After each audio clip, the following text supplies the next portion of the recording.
आप सभी श्रोता भाई बंधु भाग्य नगर निवासी सब वैष्णवों को जय श्री कृष्ण, जय सिया राम, जय सिया राम, जय श्रीमन नारायण, जय श्रीमन नारायण, जय जय श्री राधे। जय जय श्री। ठाकुर जी की परम कृपा हम आप सब लोग श्रीमद् भागवत जी के मंगल रसस्वादन पान के लिए यहाँ एकत्रित हुए हैं। भगवान की ही कृपा से जिनका भगवत स्वरूप में प्राकट्य हुआ, ऐसे श्री खाटू श्याम भगवान, उन्हीं की ही अनुकंपा से ये कथा भाग्यनगर में हो रही है। और भी कई वैष्णव सब यहाँ के वहाँ पहुँचे। अब हमको सबके नाम नहीं पता है, क्षमा करना। पर सब लोग वहां आए थे तो हमारे मन में भाव था कि भाई कथा तो 2 महीना पहले तक खाटू श्याम जी में होनी थी, पर अचानक से अब भाग्यनगर हो रही है। तो श्रीमद् भागवत जी का पहला श्लोक हम खाटू श्याम जी में जाकर के बोल देंगे, बाकी की पूरी कथा भाग्यनगर में करेंगे। तो एक दिन समय निकाल करके गए और संभवतः उस दिन भी ऐसी ही बारिश हो रही थी जैसी आज यहां हो रही है। खूब वर्षा हो रही थी। खाटू श्याम जी के सन्मुख गए, वहां खड़े होकर के जो एक नियम की पूर्ति है कि स्थान यही था कथा का, तो प्रथम श्लोक वहां ठाकुर जी के सामने बोला, उसकी व्याख्या भी सुनाई ठाकुर जी को, और वहां से कथा प्रारंभ हो गई। तो कथा आज प्रारंभ नहीं हुई है, कथा तो कम से कम हो गए, कितने दिन हो गए होंगे, करीब 12-13 दिन हो गए कथा शुरू हो गई। वहां शुरू हो चुकी है कथा, अब तो यहां आकर के आगे का क्रम हम आगे ले जा रहे हैं। तो ऐसी रूपरेखा के साथ में भाग्यनगर आए हैं। परमानंद की बात है, हमारे श्री वैष्णव परंपरा का अत्याद्भुत और श्री वैष्णवों का परम आराध्य स्वरूप यहां से थोड़ी दूरी है, थोड़ी तो नहीं है, खैर है तो लंबी दूरी पर मान लिया जाता है कि थोड़ी दूरी है। वेंकटेश भगवान भी यहीं विराज रहे हैं। एक प्रकार से दक्षिण जिसको कहते हैं ना, दक्षिण भारत, वो यहीं से प्रारंभ होता है। उत्पन्ना द्रविणेशाहम वृद्धिम कर्णाटके गताम क्वचित क्वचिन महाराष्ट्रे गुर्जरे जीर्णताम गत। तानपुरा थोड़ा कम करो। भक्ति का जन्म होता है दक्षिण में, इसलिए यहां के लोगों को जब आप देखेंगे, वो भले ही यहां के गुंडा भी तिलक लगाते हैं। अब हमने असली गुंडा तो नहीं देखे हैं, पिक्चरों में ही देखे हैं। जो यहाँ के जो थोड़े दूसरे पक्ष के लोग हैं, वो भी लुंगी पहनते हैं, धोती पहनते हैं, सिर पर तिलक लगाते हैं। कुछ करें चाहे नहीं करें, पर एक बार भस्म लगा के ही निकलेंगे घर से। माताओं को आप देखिए, भले ही वो भोजनशाला में घर में कुछ भी बनाती हों, पर सुबह अपने घर के बाहर रंगोली काढ़ेंगी, स्नान ध्यान करने के बाद सिर पे गजरा पहनेंगी। चाहे कितनी भी अत्याद्भुत आधुनिक व्यक्ति क्यों ना हो, विवाह में धोती ही पहनेगा, तिलक जरूर लगाएगा। इसका तात्पर्य क्या है? सूना माथा नहीं दिखता दक्षिण में, क्योंकि भक्ति का जन्म हुआ। भले ही लोगों का भोजन बिगड़ गया होगा, भले ही लोगों के व्यवहार बिगड़ गए होंगे, लेकिन कहीं ना कहीं आचरण अभी भी शुद्ध है यहाँ लोगों का। इसलिए हमारी भागवत जी में स्वयं भक्ति महारानी नारद जी से कहती है, मेरा जन्म दक्षिण में हुआ, दक्षिण भारत में हुआ, भक्ति का प्रादुर्भाव हुआ है। हम आपसे कोई अतिशयोक्ति में नहीं बोल रहे हैं इस बात को, यह वास्तविकता है कि भारत के किसी भी कोने में आप जाकर के अगर भक्ति की साधना को प्रकट करना चाहेंगे, तो जितना ज्यादा समय लगेगा उसका 50% और कम कर दिया जाए, घटा दिया जाए, उतनी जल्दी भक्ति का प्रादुर्भाव यहां हो सकता है, क्योंकि ये जन्म स्थान है भक्ति का।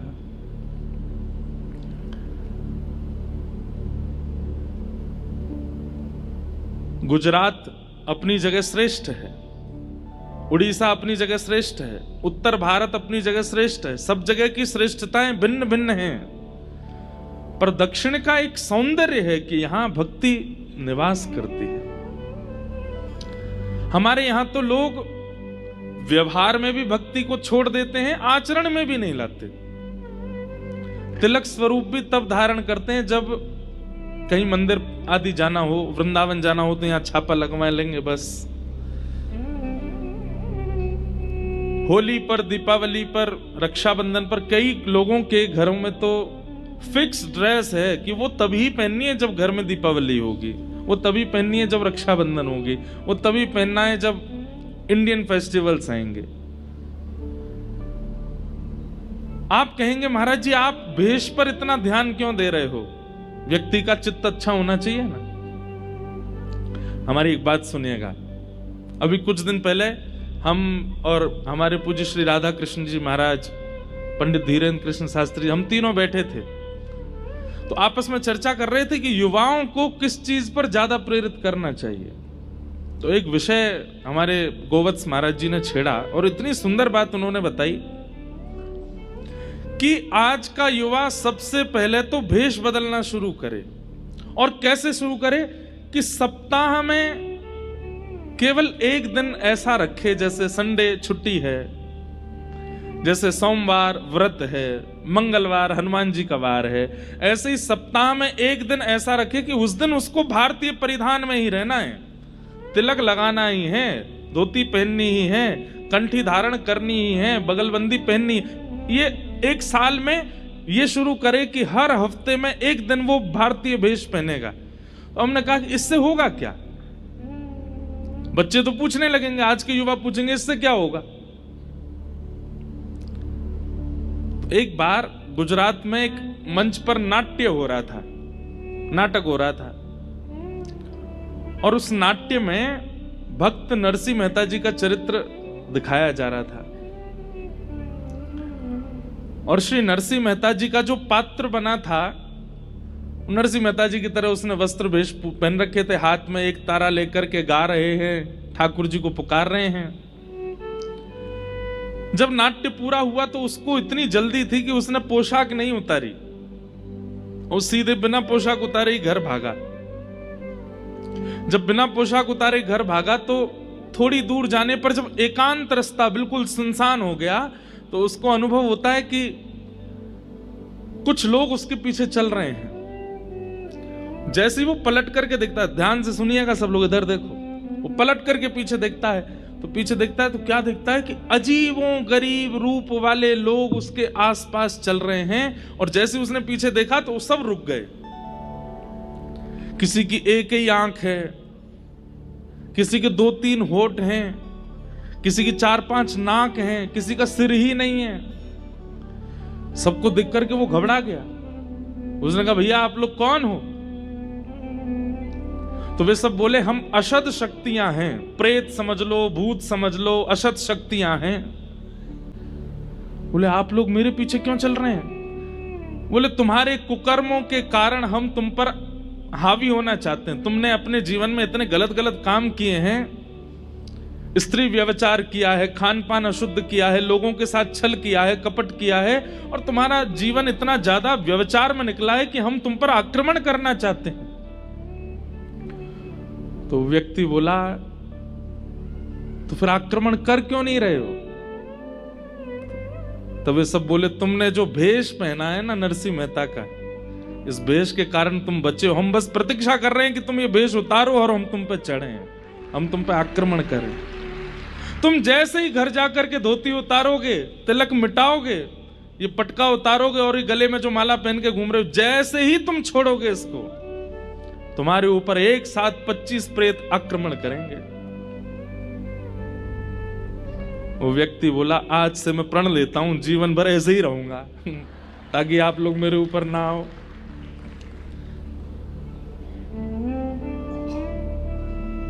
आपको हो सकता है कि सुनने में केवल बात लग रही हो।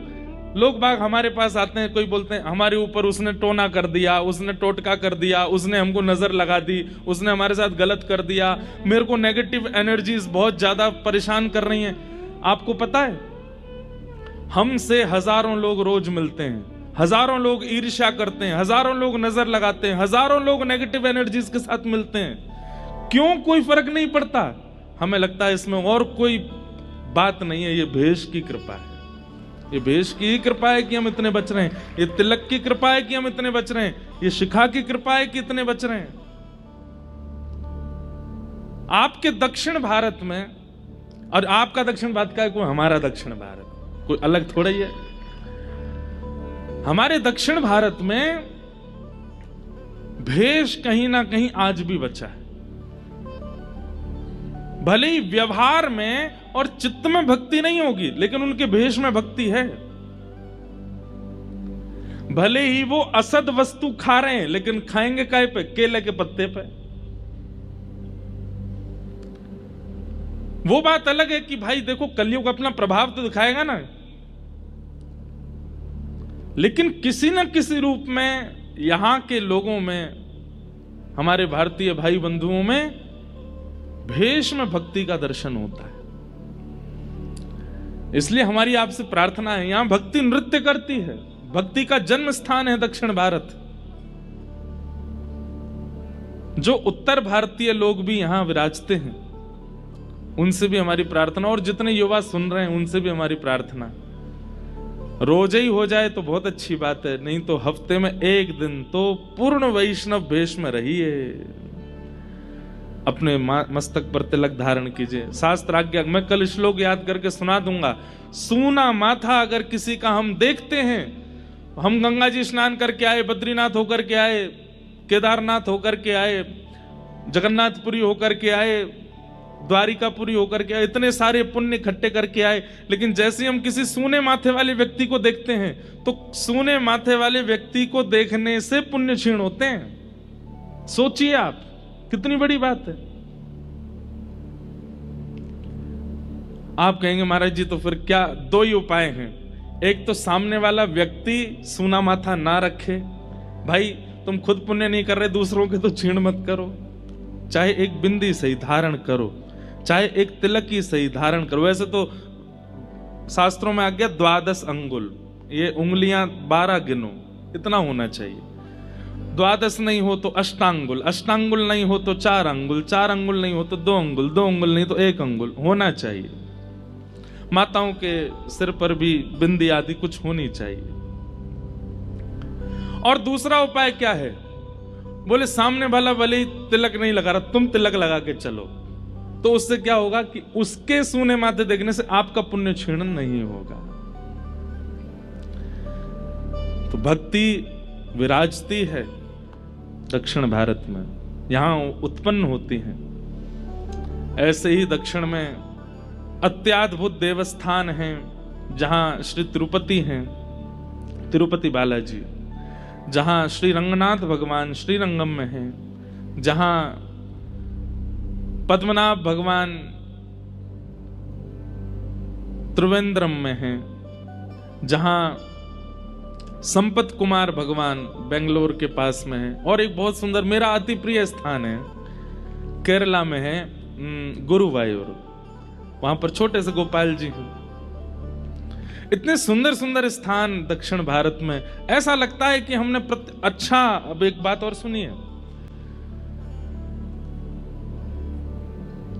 स्कंद पुराण में ऐसा भाव है कि त्रेता युग में प्रकट हुए साक्षात राम जी को देखने से जो जो पुण्य प्राप्त हो रहे थे लोगों को, साक्षात राम जी का दर्शन करने से जो प्राप्त त्रेता में लोगों को हो रहा था, वही पुण्य इस कलिकाल में श्री तिरुमला वेंकटेश भगवान का दर्शन करने से प्राप्त होता है।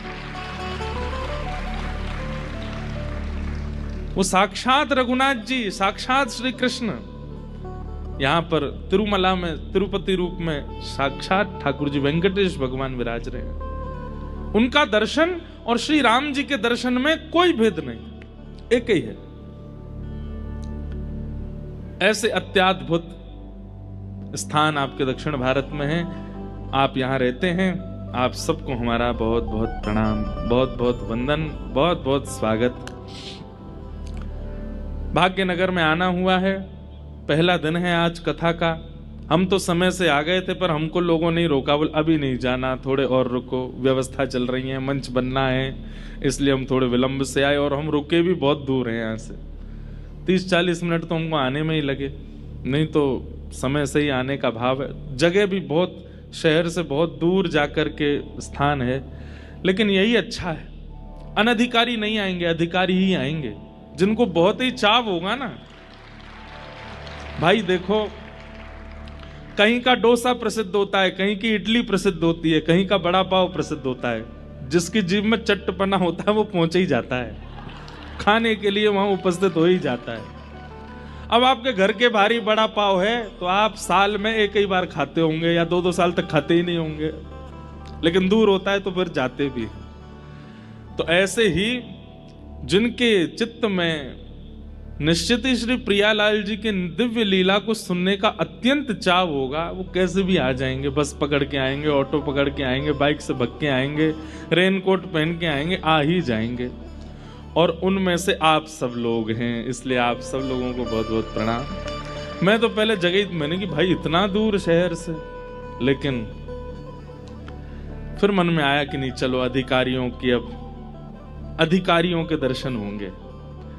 जैसे सरकारी अधिकारी होते हैं, उनकी बड़ी वैल्यू होती है, वो कहीं पहुंच जाएं तो सारे काम बनते चले जाते हैं।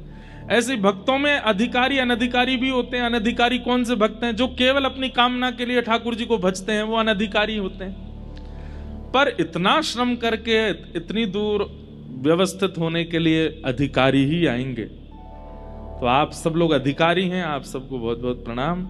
आज कथा का प्रथम दिवस है, हम कथा में प्रवेश करते हैं। दूसरी बात, राधाष्टमी उत्सव आ रहा है।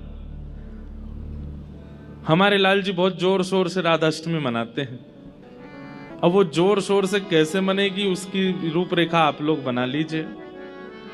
राधाष्टमी हमारी या तो व्रज में होती है, या कहीं सुंदर स्थान पर ही राधाष्टमी करते हैं जब से लाल जी आए हैं, क्योंकि लाल जी का अभिषेक भी होता है। और फिर उस दिन हमारे ठाकुर जी चुनरी पहनते हैं, श्यामा सखी बनते हैं। साल में 2 बार हमारे ठाकुर जी लाली बनते हैं, एक तो राधाष्टमी पर, और दूसरे एक श्यामा सखी का श्रृंगार प्रणाली है श्रीनाथ जी में, उस दिन ठाकुर जी सखी बनते हैं। पर अभी व्यस्तता के कारण केवल साल में एक ही बार सखी बनते हैं, और वो राधाष्टमी को ही बनते हैं। उस दिन हमारे लाल जी पीताम्बरी आदि नहीं पहनते, उस दिन तो बढ़िया सुंदर ठाकुर जी जो माताओं का श्रृंगार होता है, चुनरी आदि ओढ़ करके बढ़िया बनते हैं। तो पहले अभिषेक होगा, फिर ठाकुर जी का श्रृंगार होगा, फिर ठाकुर जी उस दिन पालना विराजेंगे। और वैसे तो फिर दधी काना होता है। अब दधी काना यहाँ हो पाएगा तो करेंगे, नहीं हो पाएगा तो फिर जैसे हम करे बिना मानेंगे नहीं हम, वो तो होगा। जब लाल जी का उत्सव इतना धूमधाम से, हमारे व्रज में लाल जी का उत्सव फीका हो जाता है। अरे कहां तक कहें, जब ठाकुर जी प्रकटे ना गोकुल में, तो वृषभानु बाबा आए, और वृषभानु बाबा टीको लेके आए। टीको कहते कहें, रोका करवे आए लाला को, दुनिया तो बधाई लेके आई है, और श्री वृषभानु बाबा सीधे टीको ही करवे आए हैं। नंद मेहरगर धोटा जायो, बरसाने ते टीको आयो। नंद बाबा बोले, बाबा इतनी सारी सामग्री, बोले सामग्री बधाई ना लेके आया हूं मैं, तो बोले लाला को ब्याह पक्को करवे आया हूं। नंद बाबा बोले ब्याह तो पक्को करवे आए, लाली तो भई ना अभी। अब कई जगह मत ऐसा है कि श्री जी बड़ी हैं, कई जगह मत ऐसा है श्री जी छोटी हैं। हम तो श्री जी को छोटे ही माने, वैसे तो प्रभाव में तो बड़ी हैं। हमारी माई श्यामा जू को जाके अधीन सदा ही सांवरो, या ब्रज को सिर ताज। हमारे माई श्यामा जू को राज। वैसे तो लाडली जी को राज चले ही है, लेकिन भावना की दृष्टि से दोनों पक्ष हैं। कई पक्षों में श्री जी बड़ी हैं, कई पक्षों में श्री जी छोटी हैं। तो लाडली जी तो अभी भई नहीं है। तो नंद बाबा बोले आप ब्याह को टीको लेके आएंगे, लेकिन लाली तो भई ना अभी।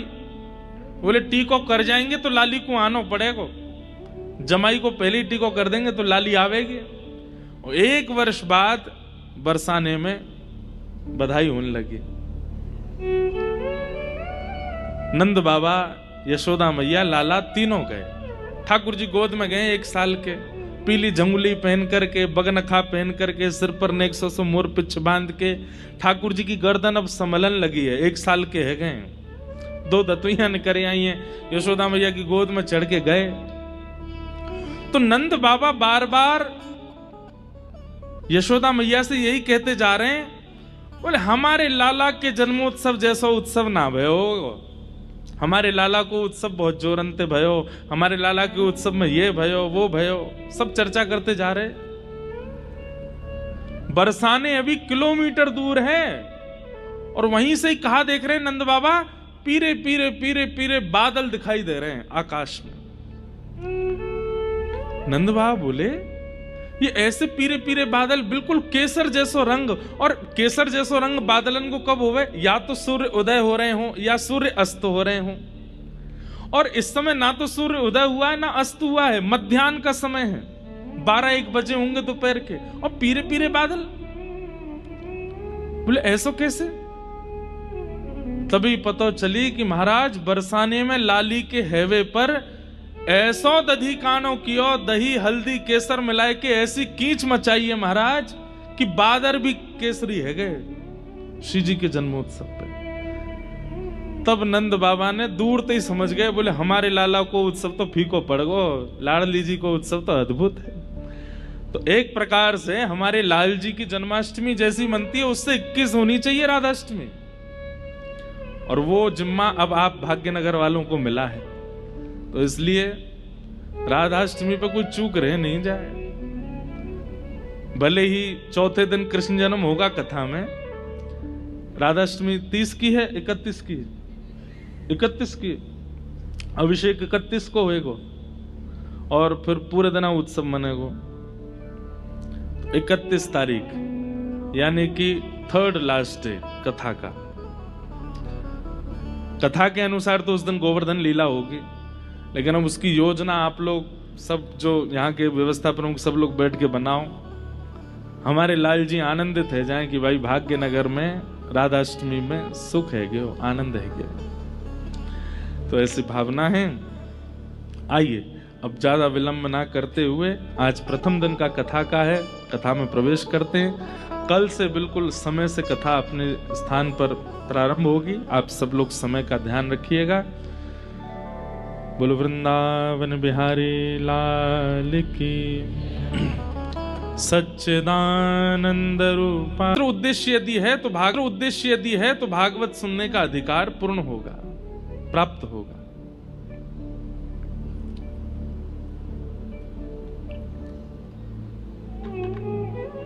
जय।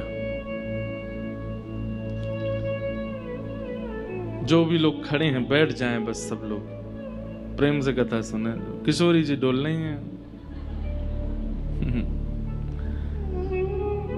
उद्देश्य पवित्र होना चाहिए। एक बात हमारी बहुत ध्यान से सुनिएगा, जीवन में आप कोई भी पढ़ाई कर लीजिए, कोई भी जॉब कर लीजिए, कोई भी बिजनेस चालू कर दीजिए, चाहे भक्ति मार्ग में आ जाइए, सेवा मार्ग में आ जाइए, आपका उद्देश्य यदि पवित्र है तो आपकी पूरी क्रिया पवित्र हो जाएगी। आपकी पूरी क्रिया में अपवित्रता ही तब आ जाती है जब आपका उद्देश्य पवित्र नहीं होता, लक्ष्य पवित्र नहीं होता। हम कथा कर रहे हैं, कथा करने के पीछे उद्देश्य क्या है? अगर उद्देश्य दक्षिणा है, अगर उद्देश्य पॉपुलैरिटी है, अगर उद्देश्य बहुत भीड़ इकट्ठा करना है, तो कथा से परिवर्तन नहीं हो पाएगा, चाहे हम कितना भी कहते रहें। आप श्याम बाबा का कीर्तन करते हैं, पर कीर्तन करने के पीछे उद्देश्य यदि पवित्र नहीं है तो आपके संगीत में, आपके भाव में, आपके भजनों में सार नहीं लगेगा। आप ठाकुर जी का श्रृंगार करते हैं, खाटू श्याम बाबा का कैसा सुंदर श्रृंगार होता है, पुष्पों, इतने सारे पुष्प लगाए जाते हैं, लेकिन कहीं ना कहीं अगर पुजारी जी के चित्त में उद्देश्य यदि ये नहीं है कि जितने वैष्णव आए दूर दूर से चल के जैसे ही श्याम बाबा को देखें तो उनके नेत्र सजल हो जाएं, उनके चित्त में प्रेम आ जाए, अगर ये उद्देश्य नहीं होगा तो श्याम बाबा को कितना चंदन लगाए लो, दर्शनार्थी के चित्त में प्रेम प्रकट हो नहीं पाएगा, उसके संशय का समाधान नहीं हो पाएगा। आपका उद्देश्य पवित्र होना चाहिए, आपकी क्रिया पूरी पवित्र हो जाएगी। व्यक्ति की क्रिया अपवित्र कब होती है? जब उसका उद्देश्य ही विचित्र होता है। पढ़ाई क्यों कर रहे हैं? पैसा कमा करके उसको दिखाना है मुझे, उसने ऐसा कह कैसे दिया मुझसे, उसने मेरे सामने ऐसे मेरे पिताजी को ऐसा बोल कैसे दिया, उसको करके दिखाना है। आप पा तो लेंगे उस स्थान को कि जहां आप उसको दिखा सको, लेकिन बहुत दिन तक टिक नहीं पाओगे। भगवान श्री कृष्ण पांडवों का संग केवल इसलिए करते हैं क्योंकि युद्ध के पीछे उनके चित्त में खून करना नहीं है, युद्ध के पीछे उनके चित्त में किसी का वंश उजाड़ना नहीं है, अपने अधिकार को प्राप्त करना, अपने पिता का जो राज्य था वह लेना, यह उद्देश्य है। और कौरवों का उद्देश्य क्या है? भले ही उनके पास भीष्म पितामह है, भले ही उनके पास द्रोणाचार्य है, भले ही उनके पास एक से एक अद्भुत योद्धा हैं, पर उद्देश्य खराब है। क्या? इन पांडवों को कैसे भी नष्ट करो, इनके यहां पर भृगु ऋषि को भेज दो, इनको लाक्षा भवन में जला करके नष्ट कर दो, इनको 14 वर्ष का वनवास करा दो और उसमें ऐसा कर दो ऐसा कर दो। उद्देश्य पवित्र नहीं है, इसलिए ठाकुर जी ने कौरवों का संग नहीं किया। क्रिया चाहे छोटी हो, कर्म चाहे छोटा हो चाहे बड़ा हो, उद्देश्य पवित्र रखिएगा, ठाकुर जी आपके साथ खड़े हो जाएंगे आकर के। कहीं ना कहीं हमारा उद्देश्य पवित्र होता है। कथा के पीछे उद्देश्य, कई लोग कई बार कथा कराते हैं ना, उनके पीछे कई लोगों का उद्देश्य बहुत विचित्र होता है। हमारा नाम हो जाएगा कि हमने कथा कराई, हमारा नाम हो जाएगा हमने उनको बुलाया, हमारा नाम हो जाएगा कि ऐसी कथा कराई। अगर इस उद्देश्य से कथा कराते हैं ना, कथा का कोई रूप उनको प्राप्त नहीं होता। कई नेताजी लोग भी कथा कराते हैं, वो कब कराते हैं? जब वोट का समय आता है ना उनका, जब इलेक्शन का समय आएगा तब कथा कराएंगे। बीच बीच में महाराज जी हमारा नाम लेकर के बोल दिया करना, बहुत अच्छे हैं। कथा का उद्देश्य ही परिवर्तित। अब वो कथा भक्ति जागृत कैसे कर सकती है जिसको वोट मांगने के लिए कथा करानी है? अभी तो खैर हमें ऐसी कथा नहीं आती, अब पहले बहुत आती थी, तब करनी भी पड़ती थी मजबूर में। पर मैं जाते जाते बोले ही देता था कि उद्देश्य पवित्र नहीं है तो फिर कथा भी पूरी सुन लेंगे तो भक्ति जागृत नहीं होगी। कई लोग इसलिए कथा कराते थे कि हमारे घर में संतान नहीं है, संतान हो जाए। कई लोग इसलिए कथा कराते, बेटा का ब्याह नहीं हो रहा है इसलिए हो जाए, व्यापार चल जाए। उद्देश्य कहीं संसार रख लिया कथा के पीछे तो आप बहुत बड़े भाव से वंचित हो जाओगे। आज हम पहले ही आपको सावधान कर रहे हैं। उद्देश्य केवल ये रखिएगा, श्याम सुंदर सदा हमको प्यारे रहें, हम उन्हीं के रहें, वो हमारे रहें। गाइए, श्याम सुंदर। ताली मत बजाओ, बस गाओ। हमको प्यारे रहे, हम उन्हीं के रहे, वो हमारे। कितनी अच्छी आवाज है आपकी, खुद को भी नहीं सुनाई दे रही होगी। ऐसे उद्देश्य होगा। अरे गाइए, जितनी तेज लड़ाई करते हो घर में उतनी तेज कीर्तन करो। जितनी तेज आप घर में चिल्लाते हो उतनी तेज स्वर में ठाकुर जी का कीर्तन जिस दिन प्रारंभ हो जाएगा ठाकुर जी मिल जाएंगे आपको। श्याम सुंदर सदा हमको प्यारे रहें, हम उन्हीं के रहें, वो हमारे रहें। श्याम सुंदर सदा हमको प्यारे रहें, हम उन्हीं के रहें। परसों कथा चल रही थी जयपुर में, वहां भी मैंने स्मरण किया था हमारे गिरिराज जी में पंडित श्री गया प्रसाद जी महाराज हमारी हर कथा सुनते हैं सामने बैठ के। आपकी गोद में प्रियालाल जी खेलते थे इसी कलिकाल में, आज से 30-40 साल पहले। आपसे किसी ने आके कही, बोले लाला बहुत खेल है, ठाकुर जी बहुत पीड़ा देते हैं, ठाकुर जी बहुत जीवन में उथल पुथल मचाते हैं, कभी मेरे काम रुकवा दें, कभी मेरे पैसा खर्च करवा दें, कभी मेरी मैया बीमार कर दें, कभी मेरी पत्नी को उठाए दें, ठाकुर जी बहुत खेलें। तो पंडित जी महाराज क्या बोले, लाला शिकायत मत करे, बल्कि ठाकुर जी से प्रार्थना कर, जितनो चाहो खेल लो, लेकिन खिलौना में ही रहना चाहिए, खिलौना नहीं बदलना। खिलौने का क्या स्वरूप है, बालक जितना उसकी रुचि होती है ना उतना उसको संभालता है। जैसे डॉल्स के साथ छोटी छोटी बच्चियां खेलती हैं, उनको सुलाएंगी, बाल काटेंगी, कपड़े पहनाएंगी, को कभी खाना बनाएंगी, कभी उनकी शादी कर देती हैं, कभी कुछ, किसी दिन मन आता है तो नार मड़ोड़ के फेंक देती हैं। लेकिन वही फिर जब उसको बाद में लगता है कि आज गुस्से में मैंने, फिर वही जाती है, फिर नार लाके फिर लगा देती है। तू बुरा नहीं मानना, हाँ आज गुस्सा आ गया था। ठाकुर जी भी ऐसे ही करते हैं। लेकिन मान लो कि आपने गुड्डे की नार मरोड़ दी और गुड्डा आपसे नाराज होकर के और आपको ही अपशब्द कहने लगा, दोबारा उस गुड्डे के पास नहीं जाओगे। हम लोग यही करते हैं।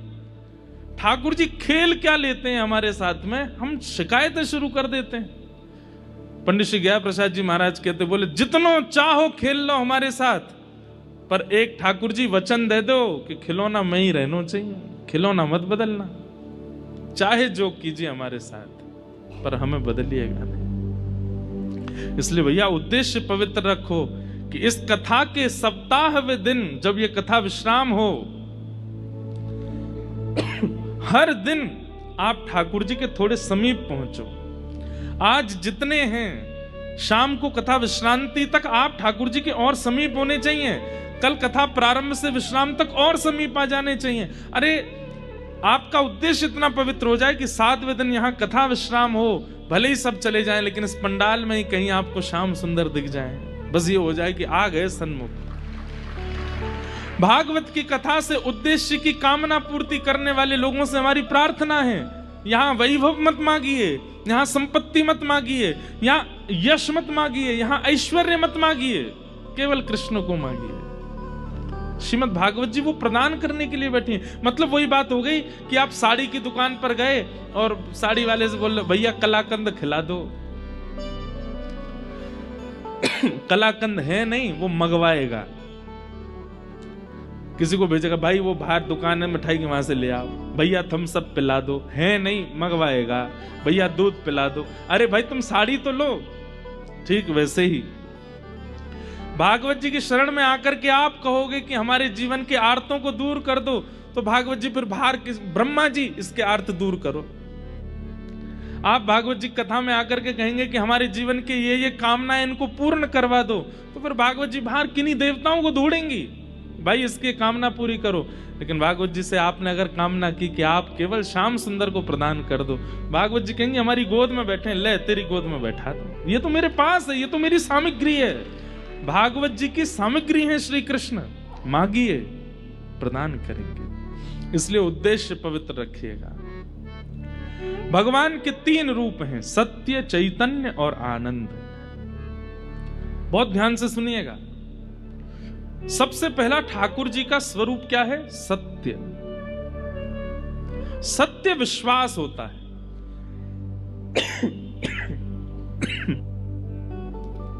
हमें क्षमा कीजिएगा, बहुत कथा वथा इधर उधर भागते रहते, मौसम बदलता। सत्य क्या है? विश्वास। ठाकुर जी के प्रति विश्वास रखिए कि ये ही सत्य हैं। सांचो एक राधा रमण, झूठो सब संसार। बाकी सब झूठे हैं, केवल यही सत्य हैं। कोई आपको संसार में कितना भी प्रेम प्रस्तुत कर रहा हो, हाँ नाटक रूप में आप भी उसको स्वीकार कर लो। वाह भैया अच्छा गुलदस्ता लाए हो, लाओ दे दो। देखो हमारी एक बात सुनना, हम दुनिया में जाते हैं तो दुनिया भर के लोग कोई फूल माला पहनाते हैं, कोई गुलदस्ता देते हैं, कोई पटका पहनाते हैं, कोई लिफाफा देते हैं, कोई कुछ करते हैं। ऐसा नहीं है कि सब भावना से नहीं करते, सब भावना से ही करते हैं, पर अब हम इतने आदी हो गए व्यवहार के, हमें पता है कि वो एक औपचारिकता है, वो केवल एक, क्या बोलते हैं उसको, वो एक केवल फॉर्मेलिटी है। ऐसे ही फॉर्मेलिटी को, संसार के हर संबंध को फॉर्मेलिटी रूप में ही लेने लगो। ये फॉर्मेलिटी बस चल रही है, और उसमें बहुत अच्छे से अपनी प्रस्तुति करो। सामने वाला फॉर्मेलिटी कर रहा है, भले ही वो कितना भी प्रेम प्रस्तुत कर रहा हो, फिर भी आप उसको फॉर्मेलिटी ही समझो। खूब अच्छे से उसके द्वारा प्रस्तुत किए गए भाव को स्वीकार करो। अरे भैया, अरे तुम तो बहुत प्रेम करते हो हमारे, तुम ही हो हमारे, और कौन है, सब कुछ है। पर जब ठाकुर जी के सामने जाओ तो हाथ जोड़ के कहो, नाथ ये सब व्यवहार कर रहे हैं, फॉर्मेलिटी कर रहे हैं, वास्तविकता तो आप देते हैं। सच्चे तो केवल आप हैं, बाकी सब तो केवल व्यवहार मात्र कर रहे हैं। मां कहती है मेरा बेटा आंखों का तारा, वही बेटा अगर जॉब छोड़ करके घर में बैठ जाए, मां मैंने रिजाइन दे दिया। क्यों? तू ही तो कहती थी कि तेरे बिना मन नहीं लगता, तू बहुत बाहर रहता, घर रहे। अब मैं सुबह शाम आलू के परांठे बनाऊं, घर ही रहूंगा, मैं कुछ नहीं करना। वैसे तो मां का वात्सल्य अति अद्भुत होता है, पर फिर भी 2-4 महीने बाद मां के मन में भी आएगा कुछ करा धरा तो कर, पूरे दिन मांगता रहता आलू का पराठा। संसार बड़ा नश्वर है बंधुओं। लोगों को जब ये बात अनुभव हो जाती है ना कि आपसे उनका कोई क्रिया भाव नहीं है, वो अपने व्यवहार को छोड़ने लगते हैं, दूर करने लगते हैं। पर ठाकुर जी से प्रेम स्वच्छ क्यों है? क्योंकि आपसे ठाकुर जी का कोई काम नहीं बनने वाला, पर वो फिर भी आपके संग रहते हैं। आप जो पवाते हैं पाते हैं, जैसे पहनाते हैं पहनते हैं, जहां ले जाते हो वहां जाते हैं। आप भोग नहीं लगाएंगे तो ठाकुर जी भूखे नहीं रहेंगे, आप नहीं सुलाएंगे तो ठाकुर जी सोएंगे नहीं, ऐसा नहीं है। पर फिर भी वो आपसे कितना प्रेम करते हैं, आपके संगी रहते हैं, उसी को तो प्रेम करते हैं। कहते हैं जहां पर व्यवहार की इच्छा नहीं है फिर भी प्रेम है, वो ठाकुर जी तो हैं। इसलिए वो सत्य है, बाकी सब असत्य है संसार में। केवल फॉर्मेलिटी चल रही है, स्वीकार कर लो। वास्तविकता तो केवल ठाकुर जी दे रहे हैं। सत्य, भगवान सत्य है। दूसरी बात, ठाकुर जी चैतन्य है, वो जड़ नहीं है। आप उनके प्रति जड़ बुद्धि मत रखा कीजिए। हमारी बात मानिएगा, जिस दिन आप भगवत सेवा से जड़ बुद्धि निकाल देंगे, उस दिन से आपकी सेवा अद्भुत होने लग जाएगी। आपके मन में यह व्यवहार नहीं है कि ये जड़ हैं। उसी दिन से एक बार सागर एक जगह है मध्य प्रदेश में, वहां पर एक बिहारी जी का मंदिर है, बहुत ध्यान से सुनिएगा। तो वहां बिहारी जी का मंदिर है, तो वहां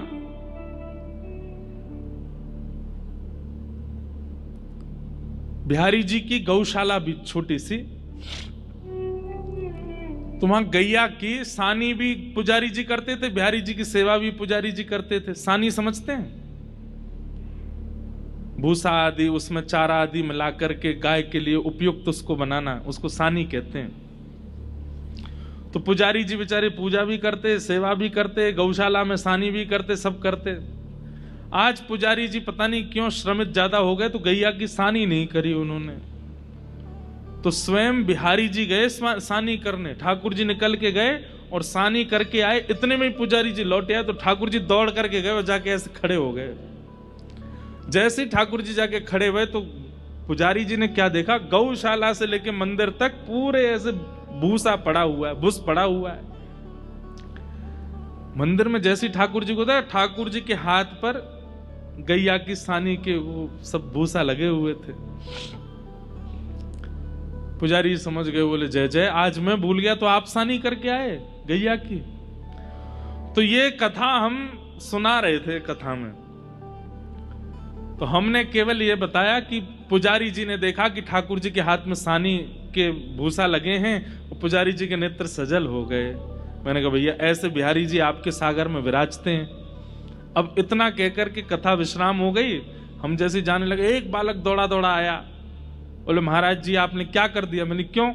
आपने कथा सुनाई कि बिहारी जी सानी करके आए हैं, अपने आसन पे आके बैठ गए हैं, पुजारी जी आकर के उनको देख करके रोने लगे और आपने वहीं कथा विश्राम कर दी। मैंने इससे आगे कथा है भी नहीं।